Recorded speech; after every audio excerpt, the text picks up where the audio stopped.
Bismillahirrahmanirrahim. Assalamualaikum warahmatullahi wabarakatuh. Iman kepada Kitab Allah oleh Nur Hidayati, Sarjana Pendidikan Islam. Bismillahirrahmanirrahim. Raditu billah rabba wabil islami dina wabi muhammadin nabiyya wa rasula rabbi zidni ilman warzuqni fahman. Baik anak-anak, sebelum kita memasuki materi kita pada hari ini, Ibu akan membacakan tujuan pembelajaran kita pada materi iman kepada Kitab Allah. Yang pertama adalah menjelaskan makna iman kepada kitab-kitab Allah. Dan yang kedua, mengidentifikasi kitab Allah dan Rasul penerimanya. Yang ketiga, menerapkan hikmah beriman kepada kitab Allah.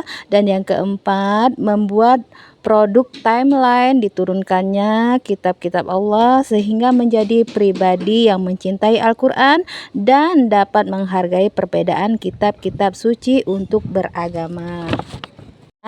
Definisi iman kepada kitab-kitab Allah adalah meyakini dengan sepenuh hati bahwasanya Allah telah menurunkan kitab-kitabnya sebagai pedoman hidup bagi manusia.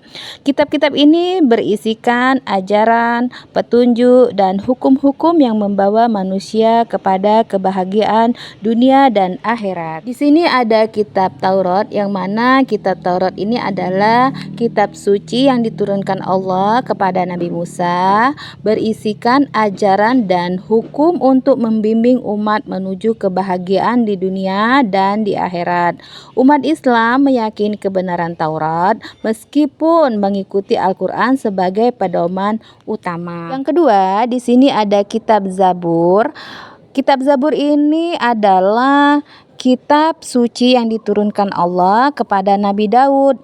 Kitab ini berisikan pujian-pujian, doa, dan nasihat yang bertujuan untuk menuntun umat dalam kehidupan spiritual dan moral. Umat Islam mengakui keberadaan Zabur sebagai bagian dari kitab suci yang diturunkan Al-Quran sebelumnya.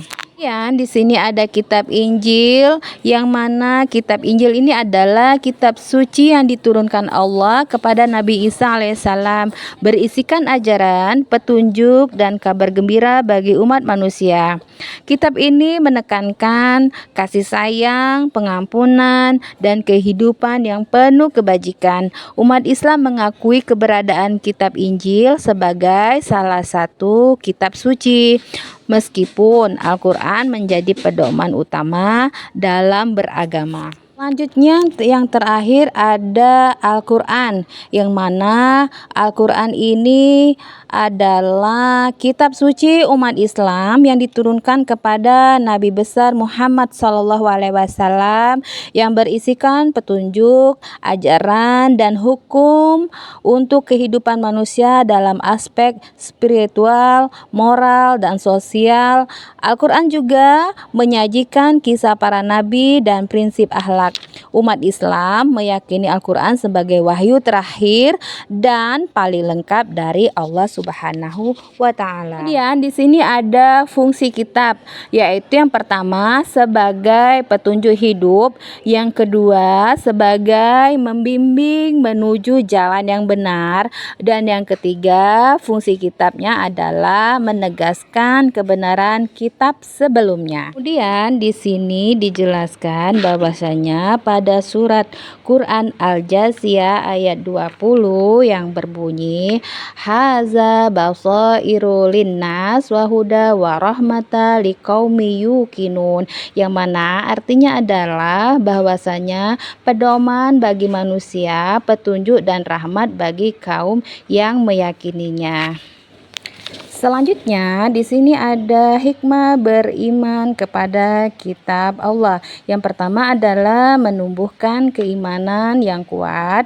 Yang kedua dapat meningkatkan rasa syukur. Dan yang ketiga mempererat toleransi. Dan yang keempat mendorong untuk belajar dan mengamalkan isi Al-Quran. Selanjutnya di sini ada cara penerapan. Cara penerapannya yaitu dengan membaca Al-Quran. Yang Yang kedua dengan cara saling tolong-menolong. Dan yang ketiga dengan cara saling menghormati.